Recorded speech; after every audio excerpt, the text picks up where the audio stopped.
Well, go on traders, yeah, the traders here again. Alright guys, so a couple of viewers pointed out something to me yesterday. I made an error on my thumbnail.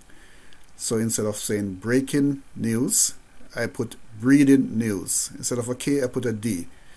So it's a little bit funny. But you know what guys, in terms of the context of what I wrote yesterday, I was actually correct.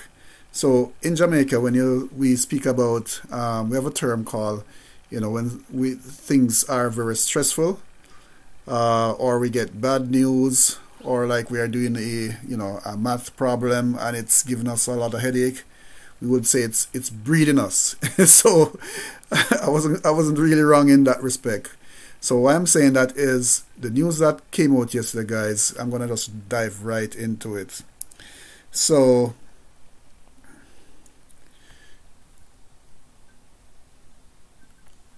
this is what I had mentioned that will be coming out in terms of the NAFA Institute and Expo yesterday. And what was to happen was the each company would present their breaking news.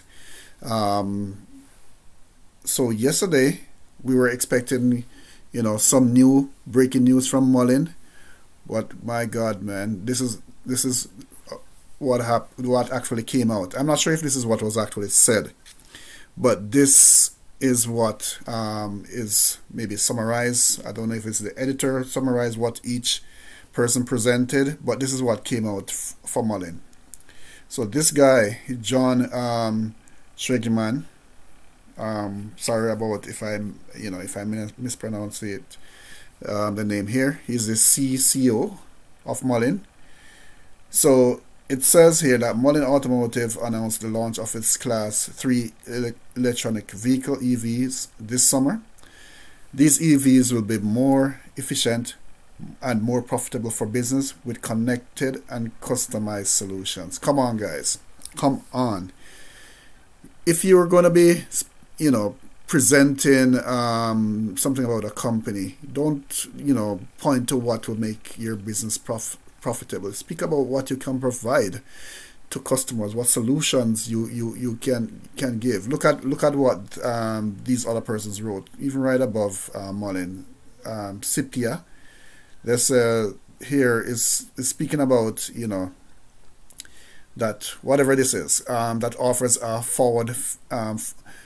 forward-facing dash cam and hybrid communication mode for improved fleet safety and efficiency. The new cameras and additional to its Sipia FS10's video telematics and driver monitoring system. Look at what the other guys are saying. They're providing solutions, guys. But come on, this is all Mullen had to say yesterday. Announced the launch of the Class 3 EV this summer. So if you look at to see what exactly the Class 3 is this low cab utility truck. We already know this, guys. So even if the CCO had even opened his phone, go to the Mullen website and read what Mullen had to say about the Class 3, that would be a lot better than what I see was presented or what was summarized in the notes there, because it's saying here that the efficient Class 3 low cab forward features a tight turning diameter of 38 feet, excellent visibility for superior maneuverability on narrow streets, and in reverse, maneuverability is a breeze with our standard backup camera and 7-inch display screen. You say something like that, even if you have nothing to say, guys. So it wasn't any breaking news. We already know this, guys. So I'm very disappointed. So let's see what impact it had on the stock yesterday. So let me jump into the charts here, and I'm gonna zoom in. So yesterday we got a pop up from market open of around a little bit under 10 cents. Got a pop up to 10.84, And look at this, guys. I would say that was a no news situation. No news situation that actually kind of dropped the stock right back down to the $10 level. So right now we're hovering around the not $10 but 10-cent level. So didn't do much for the stock yesterday. I would say that was a very good opportunity for for them to actually put some PR out there. So this is what happened with the stock. It went up 2%. Pre-market is down 1.5%. So basically Mullen is flat. I would still take a flat day compared to a red day, but we didn't get much of anything yesterday. In terms of the market cap, it held 387 market cap. In terms of the volume came in close to average, 208 compared to 237. And if we do a comparison with how the overall market was yesterday, TSX was basically flat, S&P flat, Dow was basically flat. If we compare to the comps, Lucid went up almost 3%, Arrival up 3%. It has been falling pretty hard since recently, after that huge pop-up. And then Neo was up 6%.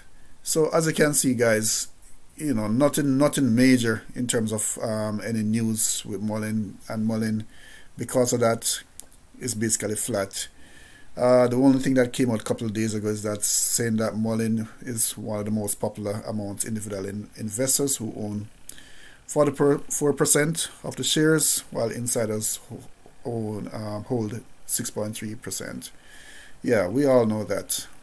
So nothing major to report there.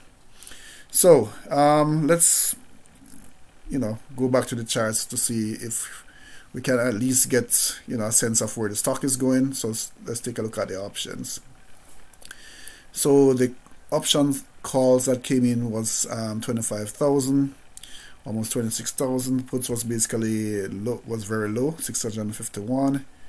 Open interest for this week, we're still holding at above the 100, so we're at 107, which is pretty good. So I'm hoping that I don't know if it was an anticipation of the news that was coming out yesterday, why the call interest was up, or is there some other news that may be coming out. But the open interest is still high, guys, for this Friday.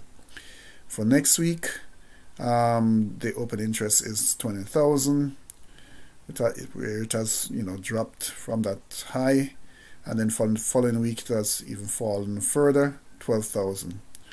So guys, very disappointed in terms of a no news day yesterday. After all of that, I would say not hype, but at least a little bit of anticipation with what was would be a good event to do some PR at, but it is what it is. So for now, we can just keep our eyes peeled, and just hope that in the near future Mullen will just try to do what it promised to do in terms of those deliveries, and we'll just keep the ball rolling.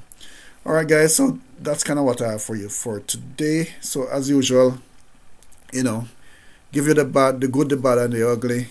So if you like this type of content, don't forget to hit the like, and don't forget to subscribe. Take care, guys.